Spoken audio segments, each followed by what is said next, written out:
Всем привет, с вами Дэн. Пару лет назад я вам показывал первую модель от российского часового бренда Albatros.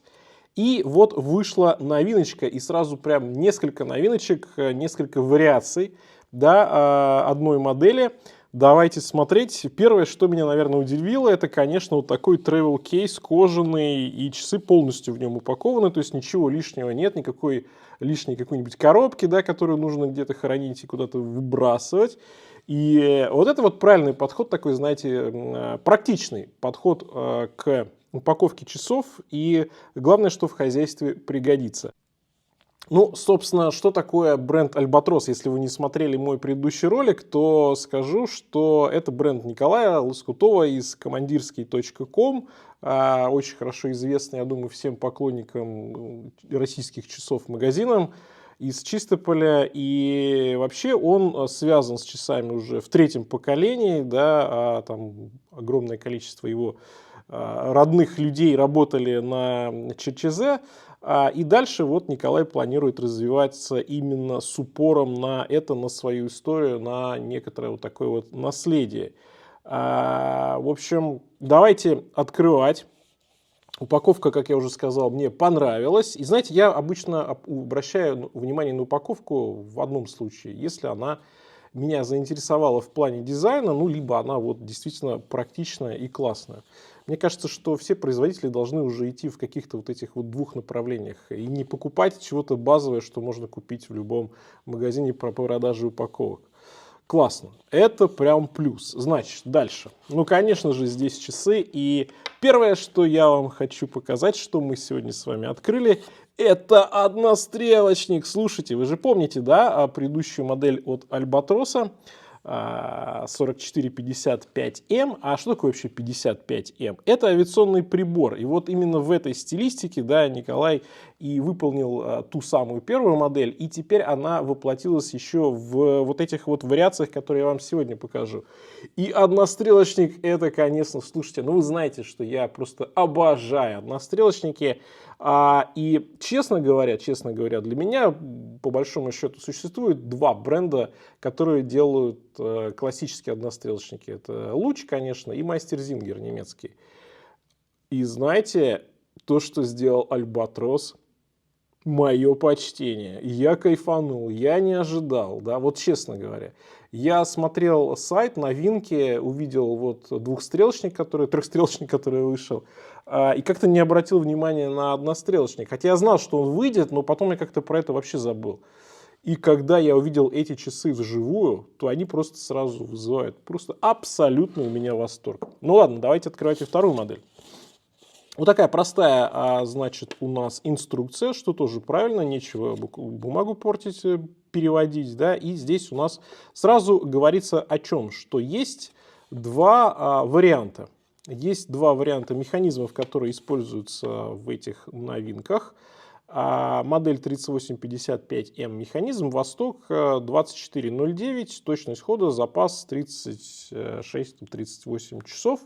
Есть, соответственно, на ручном заводе, есть вариация 2415 с автоподзаводом. Но у меня сегодня как раз таки модель все две на ручном заводе. Но я не знаю, как вы к этому относитесь, но я обожаю часы с ручным заводом. Так, а здесь вот другая инструкция, да, и она такая же, 2409, 2415. Окей, хорошо. И здесь, кстати, вот у нас указано галочкой, какой конкретно механизм. 2415, 2409. Окей, и вот он двухстрелочник.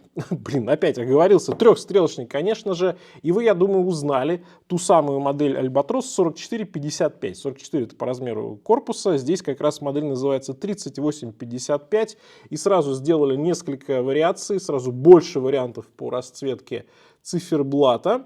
И это правильно, потому что таковы современные тенденции, и покупатели хотят выбрать из разных цветов. Ну и, конечно, мы с вами знаем, что в последние годы винтаж и уменьшение размеров. Я бы даже сказал не то, что уменьшение, а более адекватный размер.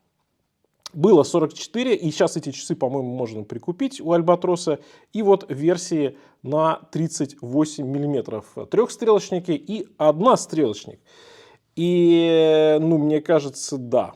Я помню, что и вы писали, когда вышел первый Альбатрос, 44 кому-то крупновато, ну, большинству крупновато, да, 38 это как раз, мне кажется, в самый раз. Мы, конечно же, сегодня с вами разберемся. И обе модели, да, в стилистике авиационного прибора 55М, да, и обе модели на ручке, тут, правда, разные немножко градации, да, по механизму, но об этом я чуть позже вам расскажу. Ой, с чего бы начать? Ну, давайте начнем все-таки с более стандартной модели, с трехстрелочника, с зеленый циферблат, с очень интересной текстурой. Немножечко, да, немножечко альпиниста, старого доброго альпиниста отсейка напоминает именно вот этим сочетанием цветов зеленый и желтый и золотистый. Но здесь, конечно, оттенок зеленого совсем другой. Мне нравится, конечно, вот эта такая песчаная текстура на цифере. И да, мне нравится версия в зеленом. Я вообще люблю часы с зеленым циферблатом. Они, кстати, не всегда бывают симпатичные. А вот здесь все красиво. Матовый циферблат прям хороший. Короче, значит, что у нас здесь, да? По механизмам здесь одинаковые механизмы. Восток 2409. В этой версии, в зеленой, значит, корпус 316L, корпус у нас зеркальная полировочка, сатинирование, комбинирование, ну все красиво, тоже сейчас посмотрим. Луковичная приплюснутая заводная головка, 50 метров водозащита, кожаный ремешок, и ремешки там идут под цвет циферблата в этих моделях, сапфир с внутренним антибликом, объемные меточки такие здесь на цифере, но без перебора, то есть авиационная стилистика сохраняется, что, кстати говоря, правильно. Суперлюминова швейцарская Old Radium, ну опять же правильно, мы же с вами про винтажный прибор говорим. Опять же, да, вот все так прям выверено. И тот самый Восток 2409, прозрачная задняя крышка, это хорошо, потому что есть на что посмотреть. Все модели лимитированы, у каждой есть индивидуальный номер. Вот здесь у меня вот эта версия зеленая 200 штук и номер 050. Круглый номер, хорошо. А что касается цены, то эта модель стоит 15 100 рублей. И есть моя скидка, кстати, на все часы, которые, на все вообще, что продается на командирский.ком, ссылка в описании, и мой персональный код на скидку 5% тоже в описании к этому ролику. Слушайте, я, честно говоря, вот, кстати, предыдущая модель 44, она стоила дороже 20, по-моему, тысяч рублей и стоит. И я когда на сайте увидел 15 100, вот с этими характеристиками и вот эту красотулечку, и в 2024 году, ну, это просто, знаете, это как бы вот, это прям на завоевание рынка, мне кажется, потому что, ну, с такой ценой можно просто разрывать конкурентов, которые в этом ценовом сегменте. Мы их все знаем, здесь и некоторые производители российских часов, и микробренды. Ну, слушайте, Николай Браво, это бомба, вот серьезно, это бомба, это круто. Мое почтение. Второй раз, по-моему, за этот ролик говорю, но это круто. Мне понравилось, как они выглядят, и российский бренд, российские часы с российским механизмом, российский дизайн, сборка, блин, вообще класс. Короче, я кайфанул. Супер. 38, высота 11,9. По ремешку 20 от ушка до ушка, 45,2. Ну, в общем, ушки здесь относительно длинные, и это плюс, потому что более универсальный будет этот корпус. Мое запястье 18,5. Ну, видите, 38 миллиметров вроде бы как небольшие, но они не кажутся небольшими, они не кажутся маленькими, потому что, ну, относительно такой немаленький корпус, относительно высокий такой, да, ушки не самые короткие, тоже не самые тонкие, поэтому очень-очень универсально смотрится моделька. И нравится, что и ремешок, вот даже как бы тут такой раллийный немножко стиль с дырочками, но никакой контрастной подложки нет, поэтому все окей. Я правда думаю, честно говоря, что вот я бы, да, взял здесь, поставил сразу матовый, серый может быть, или черный, или матовый прям вот какой-нибудь такой шершавый, да, с какой-нибудь неотделанной кожи ремешочек сюда, и чтобы выделить чуть-чуть циферблат. Но этот ремешок тоже хорош, и он как база отлично идет. Здесь матовый, здесь как будто бы немножко выцветший циферблат с такой очень симпатичной текстурой, и вот эти Old Radio метки супер. Кстати, сделано в России, указано, да, молодцы, все по-русски, Альбатрос по-русски, здесь тоже все по-русски, и на ремешке тоже. Система быстрой замены. В общем, знаете, все хотелки, они в этих часах, как мне кажется, воплощены. Да, кто-то скажет 50 метров водозащиты, но в принципе, на все базовое хватает. Все базовое хватает. Что тут еще нужно? Окей. И зато заводная головка не завинчивается, поэтому каких-то там дополнительных сложностей с этим не будет. Циферблат, ну, я бы не сказал, что он минималистичен. Луковичная у нас кафедральная стрелочка, да, часовая, хорошая читаемость. Что-то тут такое немножко напоминает пилота Фоториса, ну не слишком. Секундная разметочка, да, опять же есть минутная разметочка, и все аккуратно по внешней части радиуса. Очень симпатичная текстура, потом более детально на нее посмотрим. Ну и корпус, приятно все сделано. Ушки зеркальные, сатинирование весьма и весьма симпатичное. Логотипчик такой здесь на заводной головке. Ну и механизм. Ручка, редкая ручка, ой, красота. Так, а что у нас по весу, давайте глянем. Так, по весу 60 грамм, так что на каждый день подойдет. Ну и однострелочник. Не все любят однострелочники, я люблю. И он просто потрясающий. Конечно, однострелочники у меня ассоциируются, наверное, больше не с авиационными приборами, а у меня больше с автомобильным, да, там, тахометром, например. У кого как, конечно.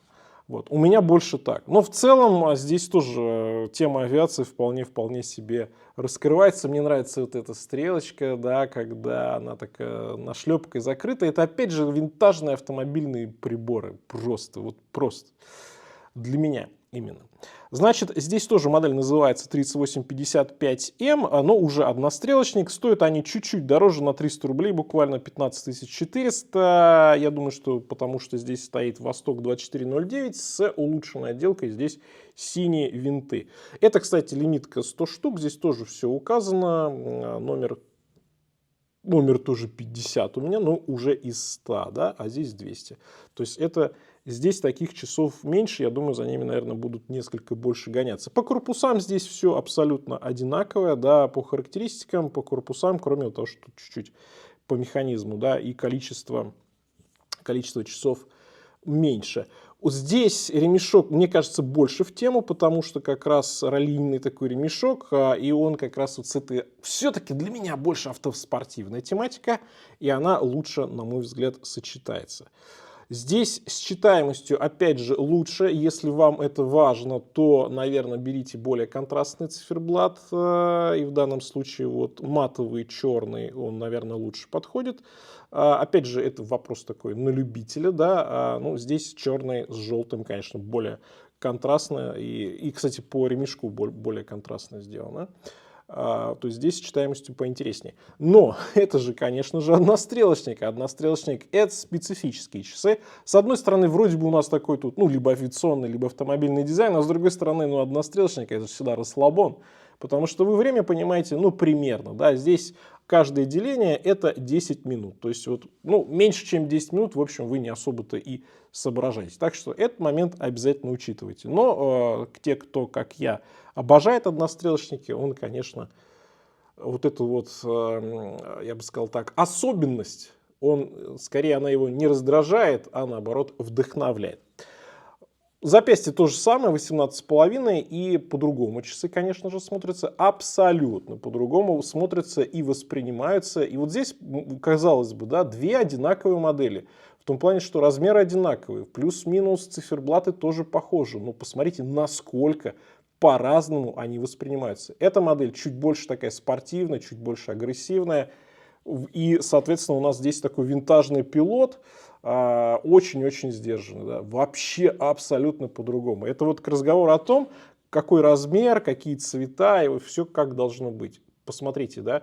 И всегда, когда вы выбираете себе часы, вы этот момент учитываете. А лучше, конечно, примерить, да, или лучше, конечно, посмотреть вживую, потому что вот, абсолютно разные часы. Ну, глобально, если вот так говорить. Ну что ж, я думаю, самое время теперь уже поглядеть с вами и макро. Вы, кстати, напишите, какая из моделей вам нравится больше и почему. Ну и вообще, какие расцветки больше нравятся. И чего бы еще хотели в плане, вот, например, этой модели, да, 3855. Ну, смотрите, циферблат, очень интересная фактура, аккуратные цифры, объемные, очень сдержанно и классные стрелочки. Прям хорошо. Брошированный у нас рант сверху, да, дальше идет.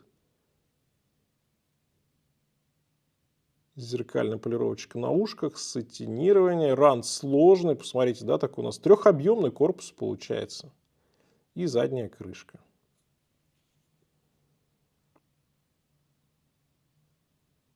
Да, такая базовая отделка, точнее ее отсутствие, но приятно посмотреть на этот калибр. И я рад, что задняя крышка прозрачна. Ну и однострелочник. Красный наконечник, стрелка. Очень все приятно.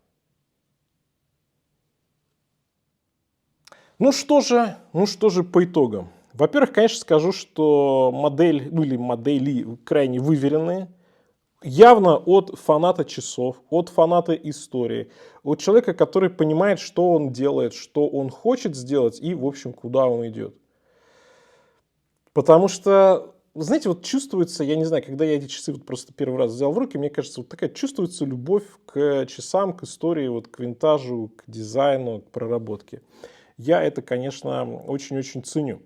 Ну и меня удивила цена, вот честно удивила, с учетом объема производства, с учетом вообще нынешних цен на рынке, конечно, эта цена крайне-крайне классная, крайне конкурентная и, ну не знаю, для меня эти модели обе это прям бомба. Не знаю, как для вас, пишите обязательно в комментариях, обсудим, поговорим. Ну что ж, на этом все. Всем пока, с вами был Дэн, увидимся.